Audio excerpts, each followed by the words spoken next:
United Nations members have reached an agreement on how countries should tackle climate change. Delegates have approved a framework for setting national pledges to be submitted to a summit next year. Differences over the draft text caused the talks in Lima, Peru, to overrun by 2 days. Environmental groups have criticized the deal as a weak and ineffectual compromise, saying it weakens international climate rules. The talks proved difficult because of divisions between rich and poor countries over how to spread the burden of pledges to cut carbon emissions. Not perfect. The BBC's McGrath in Lima says none of the 194 countries attending the talks walked away with everything they wanted, but everybody got something. There was a great sense of relief among delegates when the announcement came in the early hours of Sunday morning, he adds, following 48 hours of talks without a break. Peru's Environment Minister, Manuel Pulgar Vidal, who chaired the summit, told reporters, as a text it's not perfect,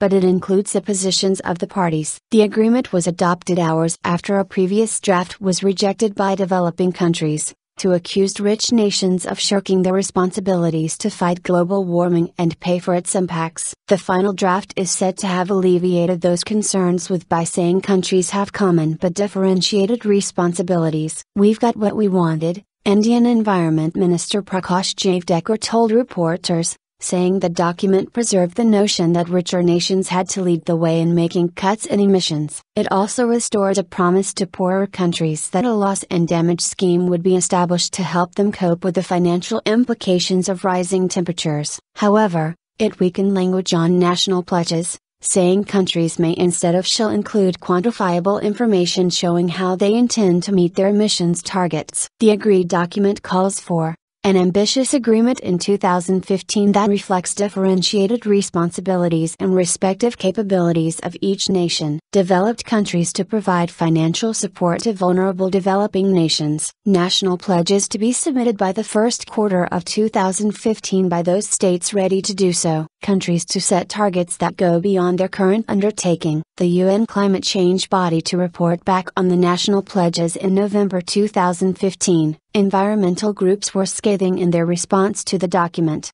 saying the proposals were nowhere near drastic enough. Sam Smith, Chief of Climate Policy for the environmental group WWF, said, the text went from weak to weaker to weakest and it's very weak indeed. Dagota Munich, chairperson of Friends of the Earth International, said fears the talks would fail to deliver a fair and ambitious outcome had been proven tragically accurate. The talks followed last month's agreement on emissions targets between the US and China, but hopes it would encourage wider global agreement faded once talks began in Lima on 1 December. On Saturday, U.S. climate envoy Todd Stern had warned that the deadlock in the negotiations threatened the chances of a new global deal next year, saying it would be seen as a major breakdown.